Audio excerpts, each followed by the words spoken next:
playing Selesnya Eldrazi against Sam Burkenbile, who is also 8-1 playing mono green Tron. Selesnya Eldrazi, not a particularly popular choice this weekend. Mono green Tron is, but both players are doing very well, and they're working themselves towards top 8 as it's an Urza's Mine and a Chromatic Sphere to get day number 2 underway.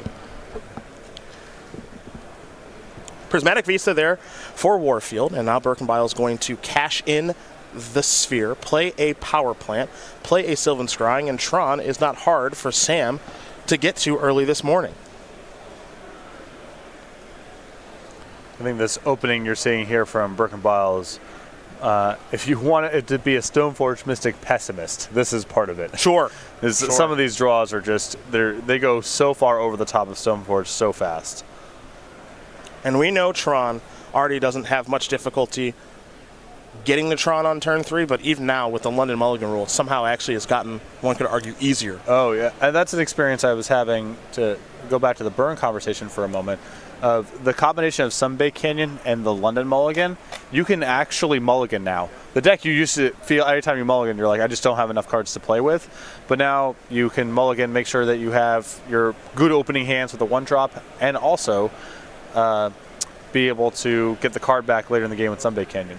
Well, the good news there for Warfield, if there is good news, is that it's a Wormcoil Engine, not a Karn. Wormcoil Engine's beatable. She has Path to Exile in her deck. It also has Eldrazi Displacer, and it looks as though there is a Path to Exile in hand. So this is doable right now for Allie. We'll see what the follow-up play is going to be, and it looks like it will be a Displacer with a Path to Exile at the ready to cast off of the Horizon Canopy. So not the end of the world here for our Selesnya Eldrazi player. But I do not believe that Warfield has any ways in her main deck to break up mana.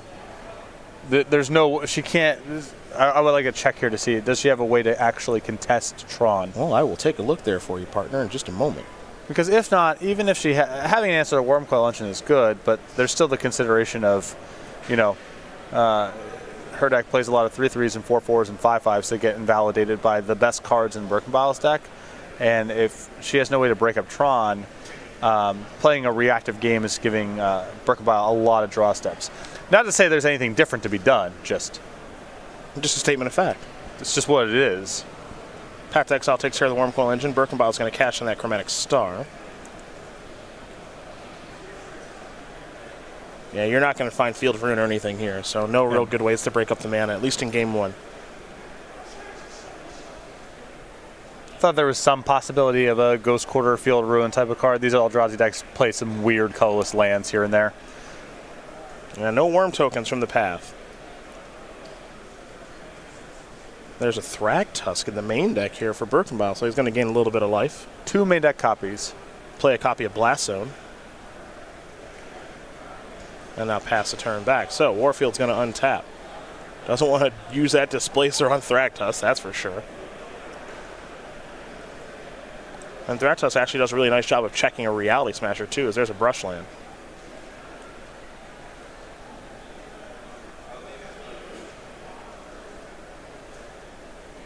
This is a Stoneforge Mystic. There will be a trigger. Warfield will go digging. We'll see exactly which equipment she wants to grab. Has access to a couple different ones here, and Sword of Feast and Famine, Sword of Fire and Ice, and a Batterskull. Going to go with the Sword of Feast and Famine here.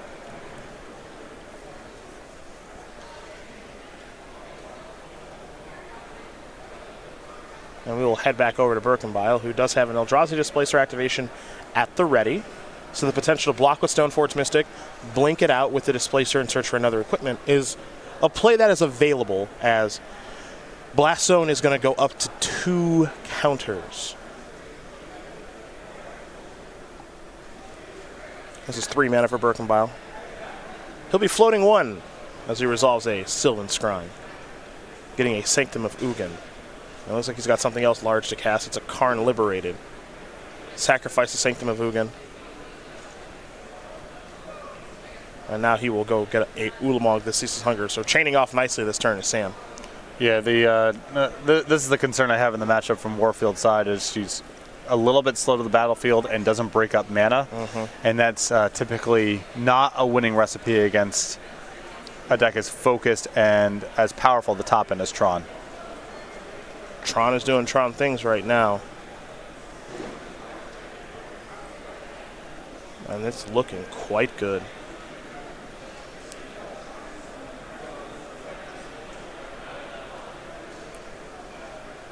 Now, Displacer cannot target itself. It can target something else, and it's going to target the Stoneforge Mystic. So Stoneforge Mystic will be blinked, and it will come back. Sword of Fire and Ice is the weapon of choice. And now Karn is taking care of the Displacer.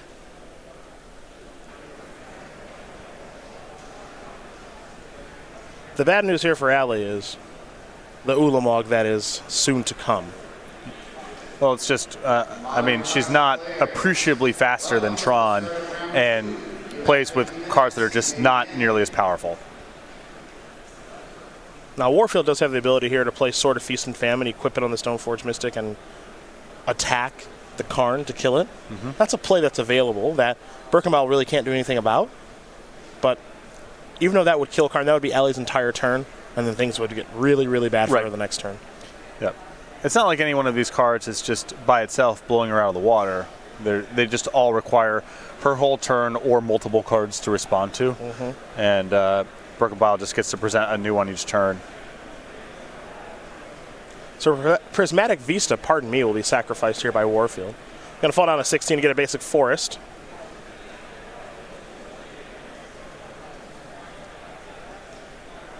And now we are going to see a Reality Smasher. That is going to attack Karn. Thragtusk will block there. Karn will fall down to 1 counter. Yeah, I think I would have preferred to see the sword that turn. That actually answers the Karn and doesn't cost you probably your most powerful game piece. There's the Beast token from the Thragtusk.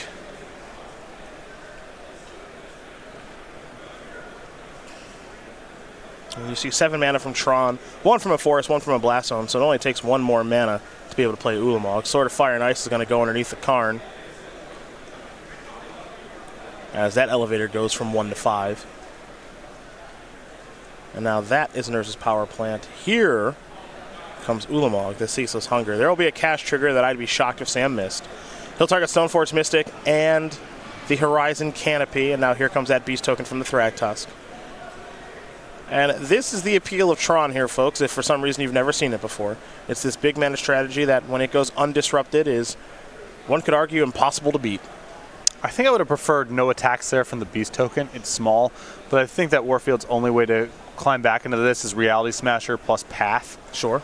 And then you lose the Karn, and now it's a game all of a sudden. So sure, just leave, it potentially could be. Just leave the Beast token back, and then you can plus the Karn the next turn. Because what's that 3 damage doing for you anyway? Yeah, his position's so commanding, who cares? Well, there's an attack there for 13 points of damage, a new log trigger, and Allie Warfield will concede the game. So Samuel Burkenbile is going to win game number 1 here over Allison Warfield. Mono Green Tron up a game here over Selesnya Eldrazi. We will take a look at the sideboards, and we will start with Warfield, who's got 3 Damping Spheres, 2 Graph Digger's Cage, 2 Dismember, and a whole lot of one-ofs, thanks to the Karn, the Great Creators that are living in her list. A Tormod's Krypton and Snaring Bridge, a Liquid Metal Coating, a Walking Ballista, a Witchbane Orb, a Sorcerer's Spyglass, a Mycosynth Lattice, and a Batter Skull. The 3 copies of Damping Sphere, that's the most obvious thing. Mm-hmm. That actually breaks up Tron, which is the issue that Warfield can't address in the first game. Graph Digger's Cage and Dismember, not for these matchups, as the rest of the sideboard are supposed to be targets for Karn, none of which I see coming in. Other side of things here for Sam Burkenbile, who's very quickly up a game due to not having his mana disrupted. He's got 3 Nature's Claims, 2 Spatial Contortion, 2 Veil of Summer, and he's also got Karn the Great Creator, so let's take a look at his one-ofs. Weather the Storm, Dismember, Mystic Forge and Snaring Bridge, Witchbane Orb, Liquid Metal Coating, Mycosynth Lattice, and Sorcerer's Spyglass. The Nature's Claims are the best thing here. Warfield's got a fair number of artifacts, and the most likely cards she's bringing in will be artifacts or enchantments, so hedge a little bit against her sideboard. You could justify Spatial Contortion here. I don't think that Warfield's cheap creatures are threatening enough to justify here, and she has plenty of creatures that can't be killed by Spatial Contortion, so I would probably not bring it in. But, you know, there's Eldrazi Displacer, Stoneforge Mystic, a couple targets, he may want it. Those are the options there for both players. They will sideboard, shuffle up, and get ready here for game number 2. And while they're working on that, we are going to sell some stuff. Let's start with the StarCityGames.com weekly sale where you can save big on foils to enhance your collection.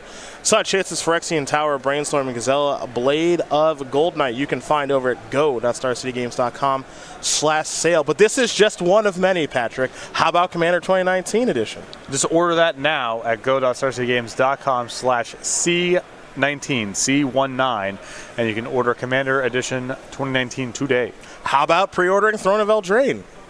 You can pre-order today. Yeah. It'll ship out Friday, October 4th over at go.starcitygames.com/ELD.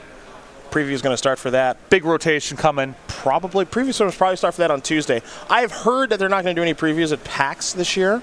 Okay. And then Monday is Labor Day, so they probably won't do anything then. But Tuesday. I was around for a PAX preview.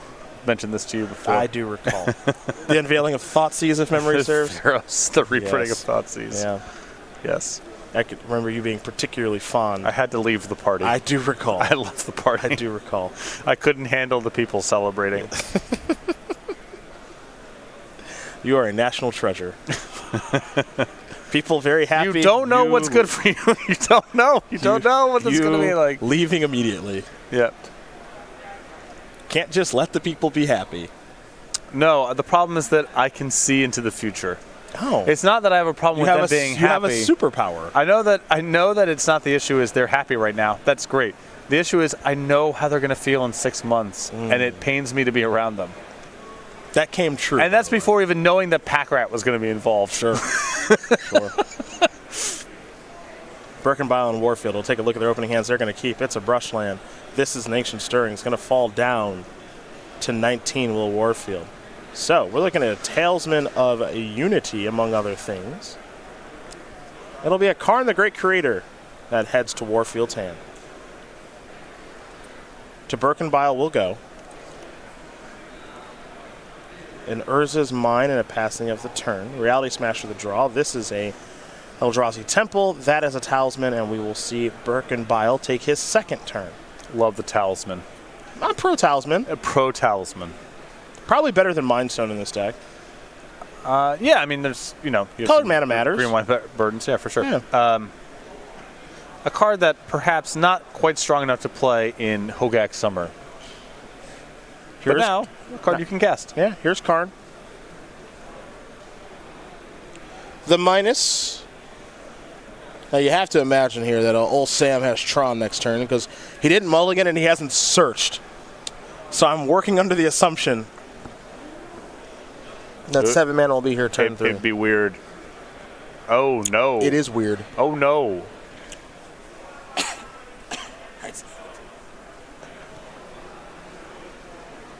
That ain't it. That ain't it.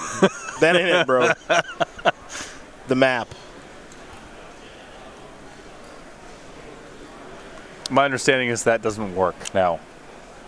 Correct. Because of Karn. We call that a loose keep in the biz. I'm gonna turn that tower into a thing. How's that sound? And then I'm gonna plus Karn and that thing dies. You see how it's called a land destruction strategy now. Mm-hmm. See, Liquid Metal Coating turns any permanent to an artifact, and then you plus Karn and that thing becomes a creature. And it's a 0/0. Yeah, it's kind of cool. Well, I like the. I think it's cool. I think it's cool. Karn up to 4 now. I've never seen anyone get the liquid metal coating before. It happens more than you think. Yeah, I've watched a fair bit of Karn. It's never come up. I ran it into the legacy queue yesterday during my burn orbit. My opponent minus Karn, got a Lion's Eye Diamond, did not cast it, and died. It was not very tough. Not very precious. Tough. Nature's Claim is going to take care of the liquid metal coating. Probably a good idea. Warfield will gain some life, go up to 23. We'll head back over to Burkenbile. But we know what next turn looks like. Do we? Should Burkenbile not do anything threatening here? Now you don't want to cast that Chromatic Star? Oh, look out. That ain't it. Sphere, huh? Let's go over to Alley Warfield. Talk to me. Do you have land number 6? Is there a lattice to be grabbed and cast?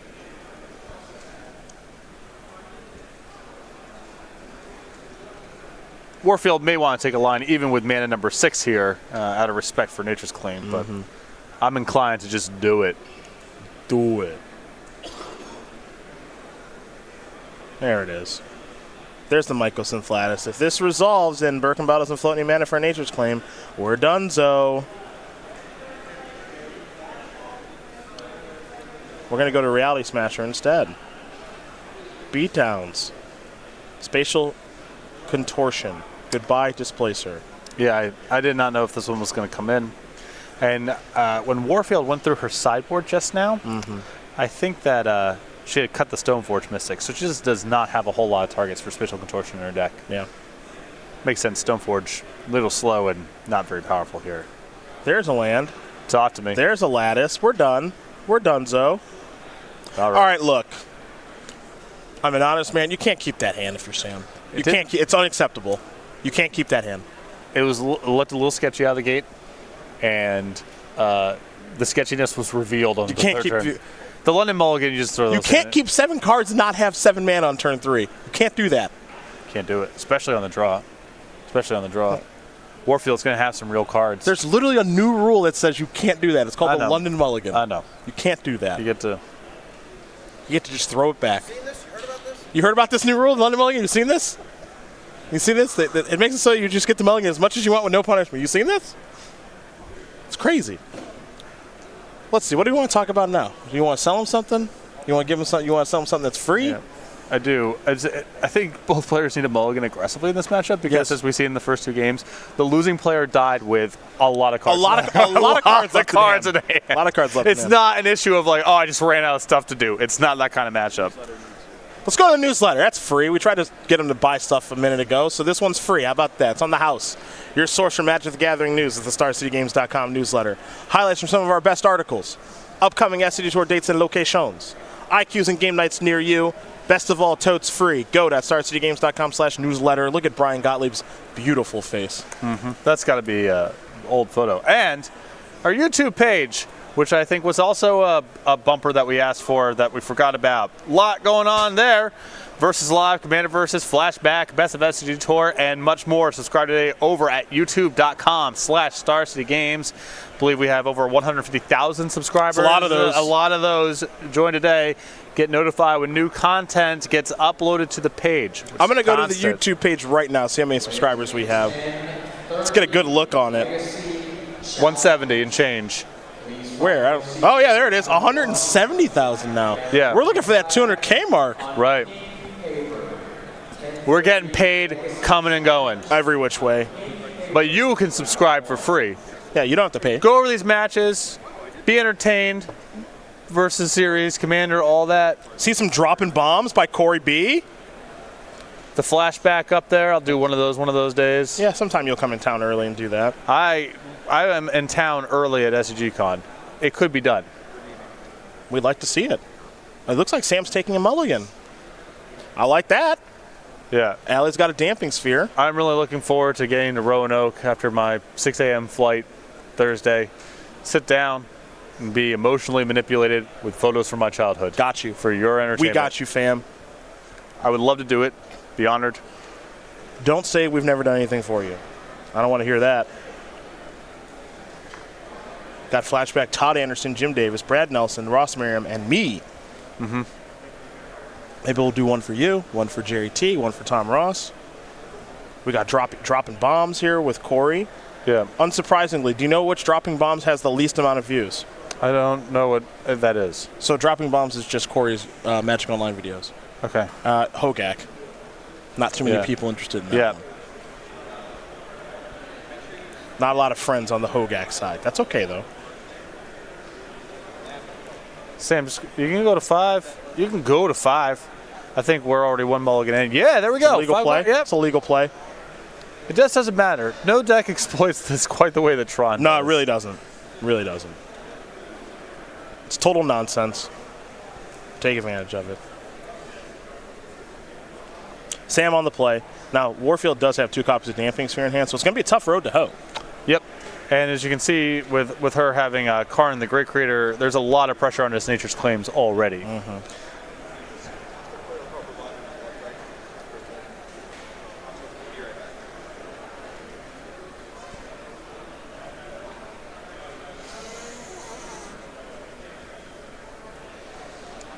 All right, time to look at 7 again. And maybe keep 5.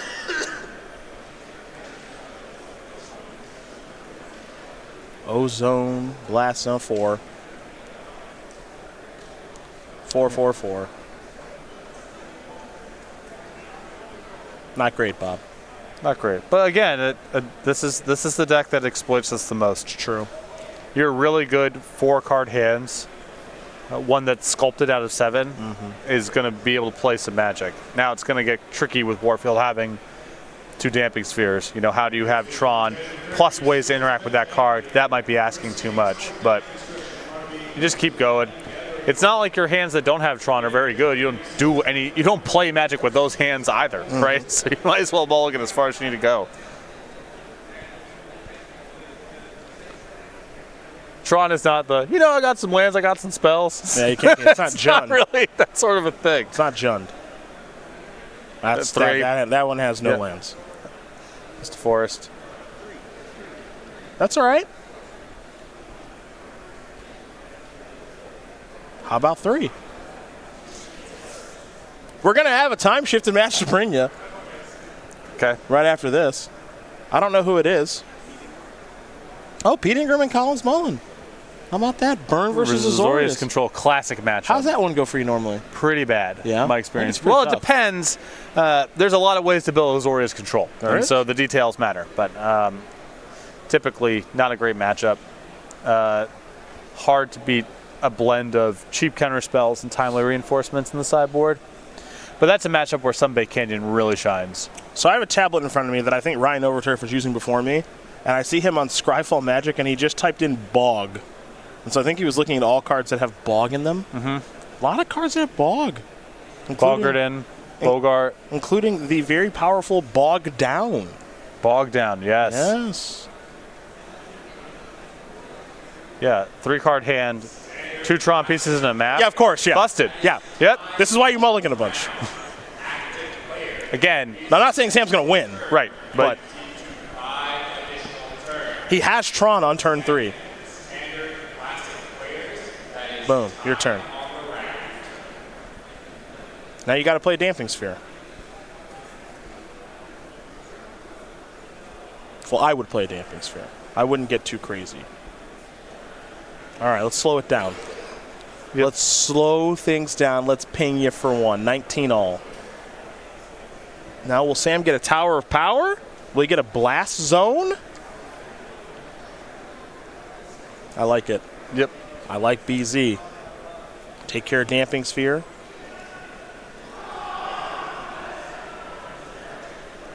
See, y'all think we're joking. We're not joking. This is a winnable game for Yeah, Sam. no question. This is a very winnable game. Blast Zone, your turn. Let's take a look at Blast Zone. I gotta remember how to take. I think it takes XX to put a counter on it.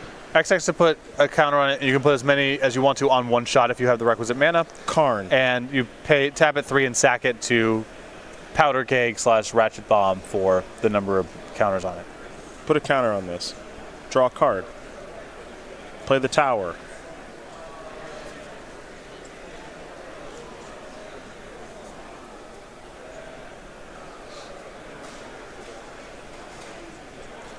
Tron online, except for Damping Sphere on the battlefield, but Blast One's going to try to take care of that in a minute.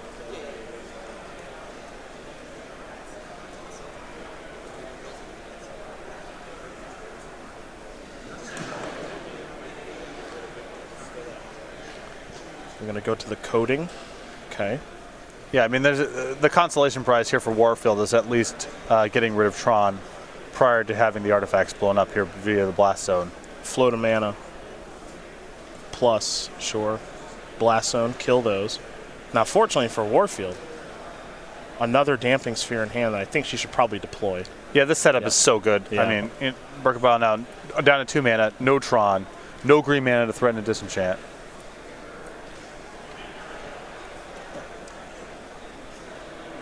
Power plant, pass the turn back.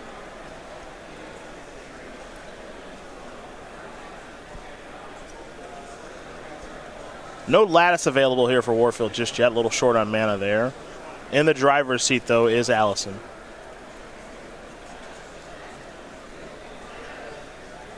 There's a Cavern of Souls. First one named Eldrazi. This one may as well. Gonna minus. There's the lattice.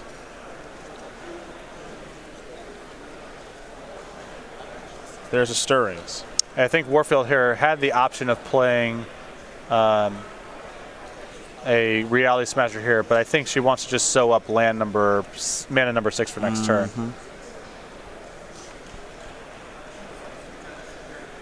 There's an attack for 1. So there's a light sequencing thing I would have done differently here. Warfield played the Cavern of Souls first. I think I would have preferred to just Stirrings first, because if you draw the Temple, that still lets you play Reality Smasher and sews up land number 6 for the lattice next turn. True. I don't think it's going to matter very much. I don't think so either.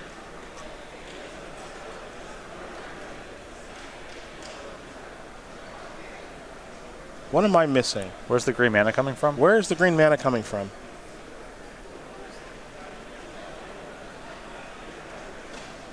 Where is the green mana coming from? Yeah, where's green mana coming from? Someone help us.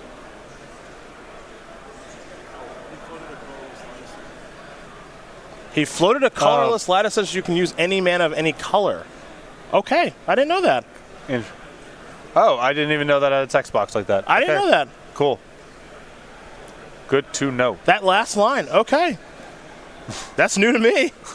I've never seen that come up before. Literally never seen that happen. Okay. All right. There's an O-Stone. Some things you got to see once. You do. You got to see it once. Well, now it's time to crash some realities, I think. Yeah. Or smash some realities. Let's get this game over with. In for 6.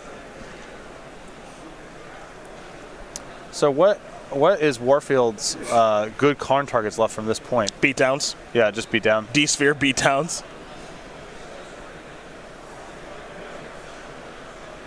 Draw a card. Sam needs mana. It's going to be late on mana, so I think this one's over now. We're going to see another Smasher. Yeah, that's 12, and that should do it. Power up the D-Sphere. That should be a 12 Areno. Plus it, beatdowns. A competitive game for someone who mulliganed to 3, by the way. Right. Which is why you should mulligan very aggressively with Tron. And the fact that you can blow up the lattice like that.